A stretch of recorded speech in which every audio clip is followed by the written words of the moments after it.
Bonjour à tous. Alors, j'espère qu'on m'entend bien. Est-ce que quelqu'un peut me dire dans le chat si on m'entend correctement? J'ai changé de casque. Normalement, ça devrait être bon, mais je préfère être sûr.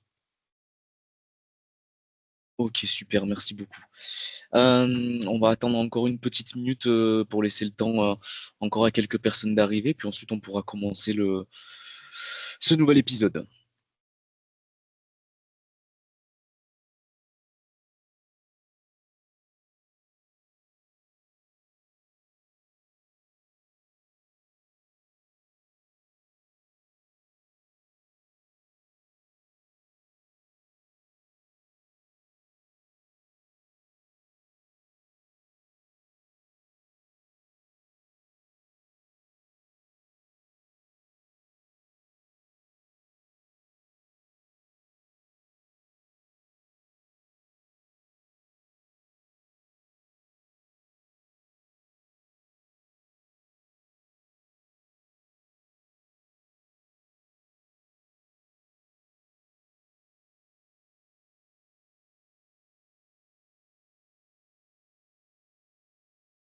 Allez, très bien, on va pouvoir commencer ce nouvel épisode. Donc, tout d'abord, merci d'être présent et d'être fidèle à cette petite série de webinaires. Donc, on en est à notre cinquième épisode sur la mise en place d'une politique de rotation des mots de passe.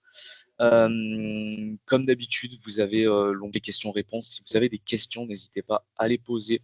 Encore une fois, j'y répondrai avec plaisir. Et je vous propose de vous partager mon écran et de passer directement à la petite présentation. Donc, je le rappelle, cinquième épisode, mise en place d'une politique de rotation des mots de passe sur Walix Bastion. Alors, quelques petits rappels du programme. Donc, on en est à l'avant-dernier épisode. Alors, il y a une petite modification. J'ai pas eu le temps de modifier mon, mon PowerPoint, mais du coup, le dernier épisode se fera le lundi 23 juin à 10h et non le jeudi 19. Alors, petit imprévu de notre côté.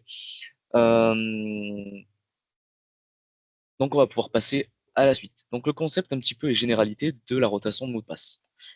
Alors, comment va fonctionner la rotation des mots de passe sur le Walix Bastion?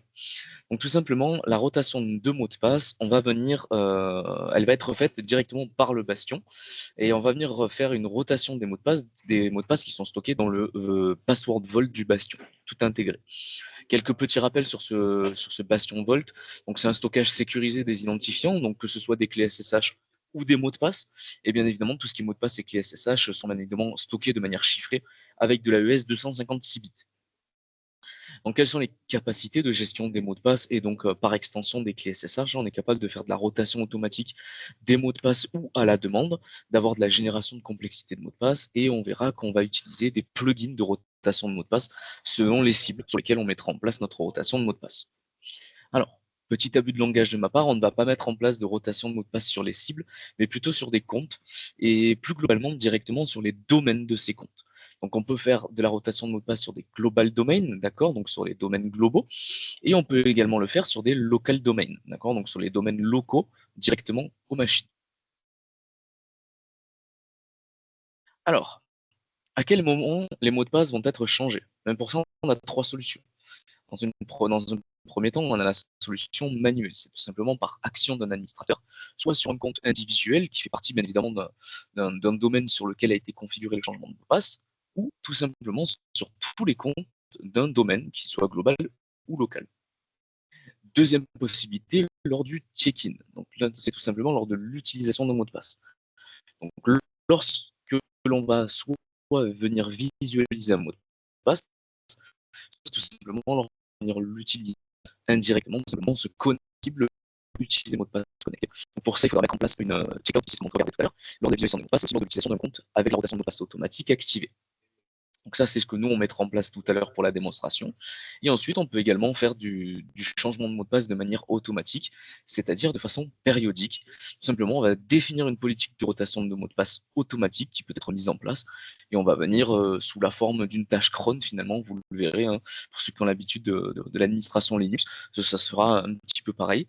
Et on pourra choisir tous les mois, tous les jours, toutes les heures. Enfin bref, on pourra configurer ça un peu comme on le souhaite. Alors, C'est quoi une checkout policy? Donc c'est une slide avec beaucoup d'informations. Vous inquiétez pas, on va simplifier tout ça.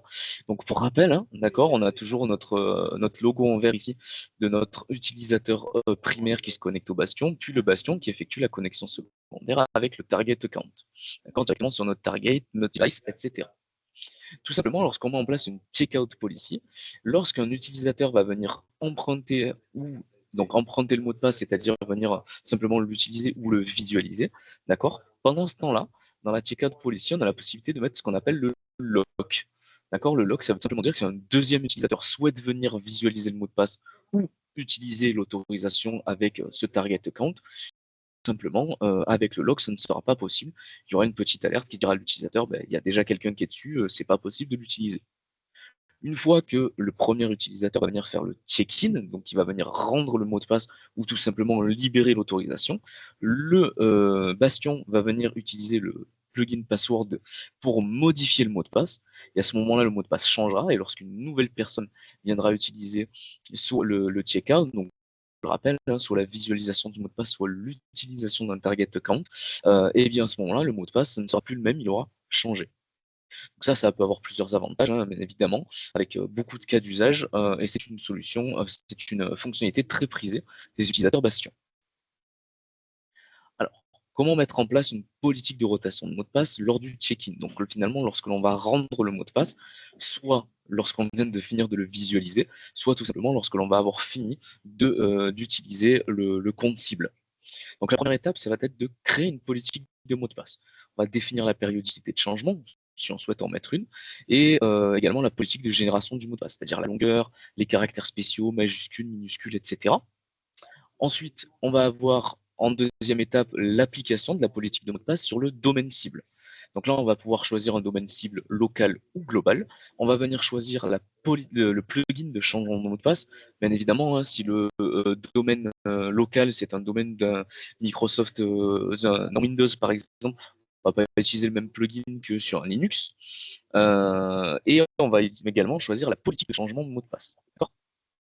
Une fois que c'est fait, on va venir, dans la troisième étape, créer une politique d'emprunt, donc une checkout policy en anglais, avec activation ou non du verrouillage, donc du lock dont je vous ai parlé précédemment, et on va aussi configurer la durée d'emprunt. Et lors de la configuration, je vous expliquerai un petit peu plus en détail comment ça se passe. Dernière étape, on va venir tout simplement appliquer la checkout policy. Donc, et cette checkout policy, cette fois-ci, elle va s'appliquer directement sur les comptes choisis, d'accord. Et les comptes doivent absolument faire partie d'un domaine avec une politique de changement de mot de passe qui aurait été configurée à l'étape numéro 2. Alors, bien évidemment, hein, étant donné que le bastion connaît les mots de passe, le bastion est capable de gérer ses mots de passe, euh, il nous faut quand même une solution, nous, en tant qu'administrateur, au cas où il y a un quelconque problème. Peut-être que le disque sur lequel la machine virtuelle, peut-être que le disque, pardon, sur lequel tourne la machine virtuelle Bastion, mais peut-être qu'il peut y avoir une défaillance matérielle, un crash système, une coupure d'électricité, enfin bref, toute chose qui pourrait rendre le Bastion inaccessible.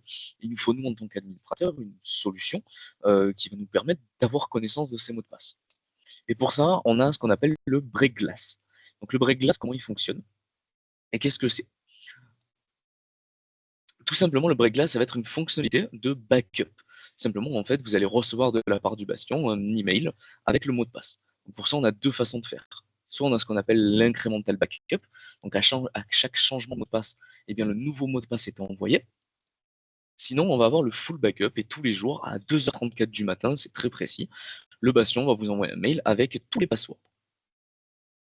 Alors, comment ça fonctionne cette histoire de mail? Bien évidemment, il y a un transfert de mots de passe et ça demande de la sécurité et ça demande bien évidemment hein, de faire très attention à ce qui est fait. Donc, tout simplement, le Bastion va envoyer un email qui sera chiffré avec une clé publique GPG. D'accord? Cet email est envoyé à un administrateur. D'accord? Et cet administrateur, il faut absolument qu'il ait le droit de credential recovery. D'accord? Donc, dans les profils administrateurs, vous avez une petite ligne qui s'appelle Credential Recovery. Si c'est coché et que l'utilisateur, on lui a configuré une clé publique GPG, à ce moment-là, il pourra recevoir l'email. Lorsqu'il reçoit cet email, il pourra déchiffrer cet email avec sa clé privée GPG cette fois-ci, qui bien évidemment est en possession de l'utilisateur seulement. Donc il y a plusieurs façons, d'accord, de générer ces clés. C'est de la génération de clés GPG assez classique. Il y a plein d'outils qui le font, hein. Le Bastion, on peut le faire sur le Bastion en ligne de commande directement. On a l'utilitaire GPG qui est intégré. On peut le faire avec l'utilitaire Cleopatra. Moi, c'est celui que j'utilise sur Windows. Et je vous montrerai comment est-ce que ça s'utilise.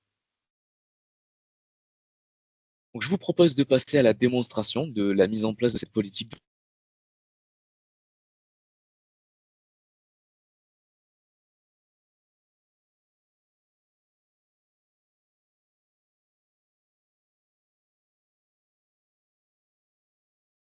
Rebonjour, excusez-moi, petit misclick de ma part. Euh, je vais vous partager mon écran.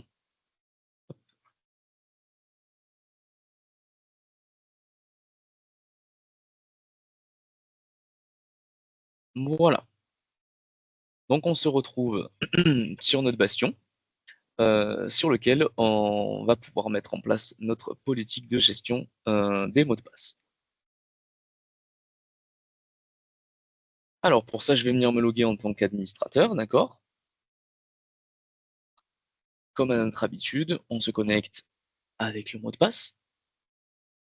Et donc, du coup, si je reprends les étapes dont on a parlé tout à l'heure, pour refaire un petit peu le cheminement, le but là pour nous, ça va être de mettre en place une politique de rotation des mots de passe.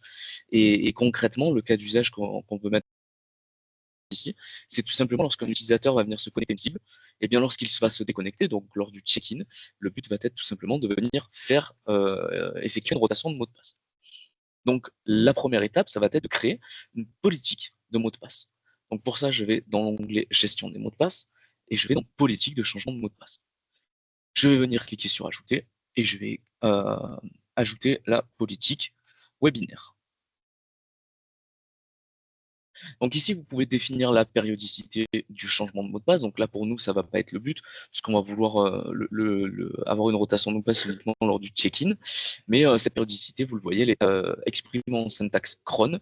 Donc soit vous avez l'habitude de la syntaxe cron, vous l'écrivez directement, soit en le modifiant ici, juste en bas, avec les petites listes déroulantes, vous avez la syntaxe cron qui se remplit automatiquement. Vous pouvez choisir le type de politique, d'accord? Parce que je le rappelle, le Bastion est capable de changer des mots de passe comme des clés SSH. Donc nous ici, on va s'arrêter à la politique de type mot de passe. On va mettre une longueur de caractère. Allez, on va se faire plaisir. On va aller chercher de la sécurité. On va mettre 25 caractères avec un caractère spécial, un chiffre, une majuscule et une minuscule minimum dans ce mot de passe. D'accord? Et on aura même la possibilité de mettre des caractères qui seront interdits. L'avantage, c'est que du coup, on va pouvoir mettre des mots de passe extrêmement forts, extrêmement complexes.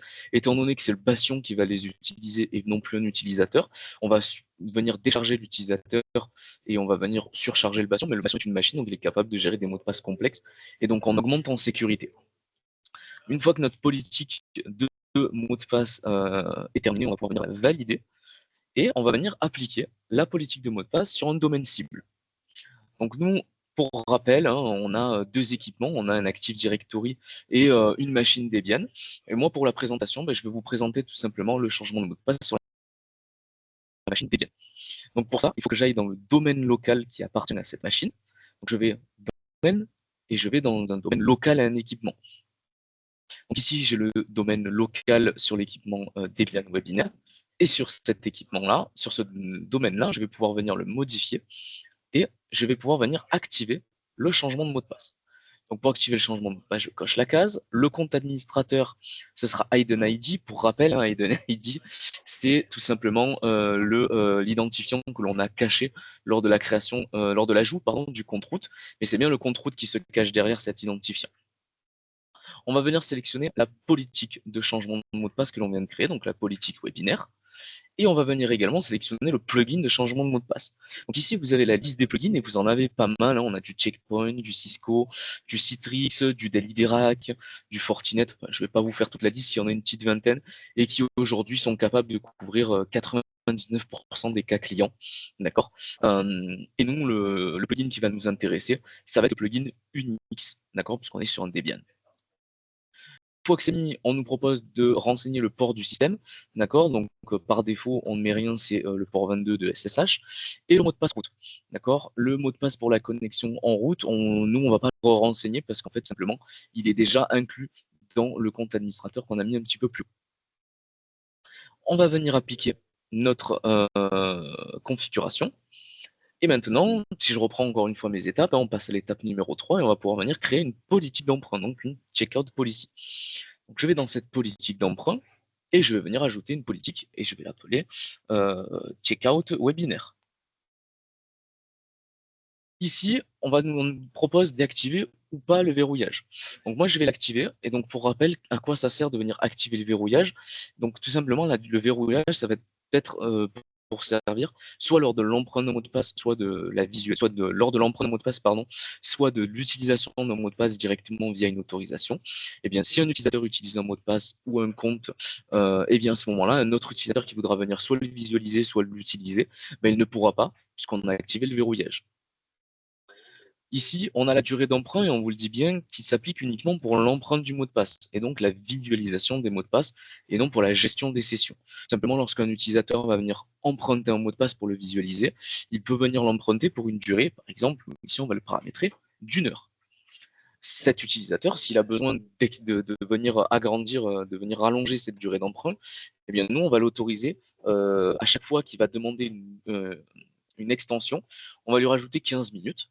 Et par contre, eh bien, on peut définir que la durée maximum d'emprunt, malgré le fait que l'utilisateur va demander plusieurs fois l'extension, eh bien, nous, on va dire que tout simplement, ça va être 2 heures maximum. Dernière chose que l'on va cocher, c'est ici le changement de mot de passe lors de la restitution. Je vais venir cliquer sur valider et ma checkout policy est créée. Dernière étape qui nous reste à réaliser, venir appliquer cette checkout policy directement sur un compte cible. Donc pour ça, je vais dans mes comptes, je vais dans mon compte d'équipement. Et ici, je me suis permis d'ajouter un nouveau compte depuis notre dernier webinaire, le compte admin avec l'identifiant admin sur Debian Webinaire. Je vais venir sur ce compte-là. Je vais venir cocher uniquement le changement automatique du mot de passe. On ne va pas s'occuper des clés SSH. Et on va venir modifier la politique d'emprunt qui sera la checkout webinaire. Une fois que c'est fait, je viens valider, d'accord, tout simplement ma configuration. Et je vais vous montrer à l'endroit dans lequel on va venir injecter la clé publique et GPG qui sera utilisée pour l'envoi des emails chiffrés. Donc pour ça, on va dans les comptes utilisateurs, d'accord? Et alors, ici, on n'a qu'un compte admin. Donc, lorsque vous êtes sur le compte sur lequel vous voulez intégrer la clé GPG, il faudra aller dans Mes préférences en haut à droite, aller dans l'onglet clé GPG. Et ici, vous le voyez, il y a l'empreinte de ma clé publique GPG. Vous faites un glisser-déposer. Vous validez et la clé sera enregistrée. Je vous remonte quand même rapidement du coup dans les profils utilisateurs. D'accord? Donc si je vais dans utilisateur et dans profil, si je prends le profil par exemple product administrator, vous le voyez, ici on a la ligne récupération des mots de passe CC, finalement cette fonction qu'il faut avoir pour un administrateur qui puisse profiter tout simplement du break-glace. Une fois que tout ça est fait, eh bien, tout simplement, on va venir se connecter en SSH sur notre bastion. Et on va venir provoquer finalement ce changement de mot de passe. Encore une fois, pour rappel, le but, c'est que lorsqu'on va venir se connecter sur notre utilisateur, eh bien, lorsqu'on va venir se déconnecter, le but est que le mot de passe soit changé automatiquement. Alors, on va réutiliser l'utilisateur Bob. Donc, pour rappel, l'ouverture d'une fenêtre SSH en ligne de commande, SSH, espace, le nom de l'utilisateur, arrobase, l'adresse IP de la cible, donc l'adresse IP de mon bastion. Je clique sur Entrée. On vient me demander le mot de passe. Je rentre le mot de passe et on a accès finalement en SSH à la même chose que ce que l'on avait en RDP, c'est-à-dire un petit tableau qui nous permet de venir choisir entre les différentes autorisations. Moi, je vais appuyer sur 0 puisque j'ai besoin de la première autorisation. Je clique sur Entrée et une fois de plus, je suis connecté en SSH sur ma machine. Ici, on peut faire un petit WOMAI, on voit bien que je suis connecté en tant qu'admin. Je peux faire des commandes. Bref, finalement, vous avez l'habitude, finalement, c'est ce qu'on a vu lors de la dernière démonstration. J'ai fini d'effectuer les tâches que j'avais effectuées. Donc, tout simplement, je vais venir quitter ma session. Donc, on va le laisser quitter la session et lors de la fermeture de la session, on nous propose si on souhaite retourner au sélecteur ou pas. Je vais faire oui. On va plus trop s'en servir. Et après, une fois qu'on est sur le sélecteur, on peut changer d'autorisation. Donc, moi, je vais le changer. Et finalement, on va aller voir ce qui s'est passé au niveau de mes emails. D'accord? On va voir si j'ai bien reçu le changement d'identifiant des mots de passe. Donc, qu'est-ce que je fais finalement? Je vais vous le montrer. Voilà le type d'email qu'on reçoit. Donc ça, c'est tout simplement un email que je viens de recevoir, d'accord, et qui bien évidemment est chiffré. Donc moi, comme je vous l'ai dit, j'utilise l'utilitaire Cleopatra avec GPOL, qui est l'extension pour Outlook. Donc ici, je vais venir tout simplement venir déverrouiller, venir déchiffrer mon email avec ma passphrase, qui est la passphrase qui protège ma clé privée. Lorsque je viens déchiffrer cet email, vous le voyez, on me dit que le mot de passe du compte, eh bien c'est celui-ci, on me rappelle le nom du compte, d'accord, et on me dit qu'il a été changé. Donc ça a été changé automatiquement. Je peux vous montrer aussi l'email qu'on reçoit tous les jours à 2h34 du matin. Donc voilà le type d'email qu'on reçoit tous les jours à 2h34 du matin. On reçoit un petit fichier zip. Donc ce fichier zip, je vais venir l'enregistrer.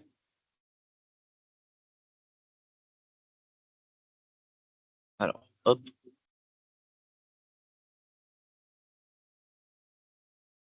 je vais venir le mettre sur mon bureau. Et maintenant que c'est enregistré, je vais pouvoir venir l'ouvrir. Ah, l'enregistrement n'est pas passé. Bon, il est bien. Et donc ce fichier zip, lorsque je viens l'ouvrir, vous le voyez, eh bien, même si j'ai déchiffré mon email et même si je l'ai stocké sur mon ordinateur, euh, il y a quand même des risques de sécurité. Si je le prends, je le mets sur une clé USB, eh bien, on a quand même une fonctionnalité assez sympathique, c'est que eh bien, même si on a déchiffré l'email, simplement les différents fichiers avec le contenu des mots de passe à l'intérieur et sont également chiffrés. Moi, je vais regarder le mot de passe de l'utilisateur admin. Donc ça, c'est l'utilitaire Cleopatra qui me demande d'enregistrer. Donc là, ici, je vais tout simplement aller l'enregistrer sur le bureau une nouvelle fois. Et je clique sur tout enregistrer. Alors, une fois que c'est enregistré, bien, je retourne sur le bureau. J'ai un fichier texte. Ce fichier texte, je peux l'ouvrir de manière assez aisée avec un bloc-notes. Et là, vous le voyez, on a le mot de passe. Alors, le mot de passe, bien évidemment, il n'est pas le même, hein. Le mot de passe que vous voyez juste ici, c'était le mot de passe qui était encore valable à 2h34 du matin. Bien évidemment, depuis qu'on a fait nos manipulations, le mot de passe a changé. Voilà pour cette partie-là. D'accord. Voilà pour la configuration d'une politique de changement de mot de passe. Est-ce qu'il y a peut-être des questions qui sont arrivées? Je vais regarder si on a des questions. Alors, pas pour le moment. N'hésitez pas à les poser. Je vais attendre encore une ou deux petites minutes avant de terminer cette session si vous aviez des questions.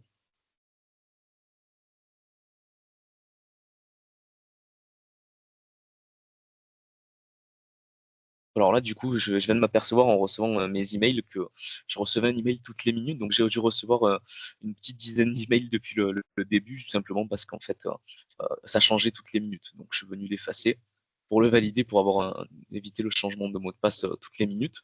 Ouais, je vous montre rapidement ce que ça donne, hein. On a du coup bien toutes les minutes le mot de passe qui a été changé automatiquement. Voilà. Et pour vous montrer un petit peu la démonstration jusqu'au bout, pour montrer que le mot de passe fonctionne bien, ici c'est bien le mot de passe que l'on a, le nouveau mot de passe qui a été changé. Et si j'utilise ce mot de passe-là pour me connecter directement à ma machine Debian sans passer par le bastion, alors petit doute sur l'adresse IP vu qu'on ne passe uniquement par le bastion, sur l'adresse IP de mon équipement, c'est 190. 190. On me demande de valider. Et alors, j'ai reçu un nouvel email du changement de mot de passe. Je vais reprendre le nouveau. Je vois qu'il n'y a pas eu de questions. Donc après ça, je pense on pourra arrêter. Enlever l'espace à fin.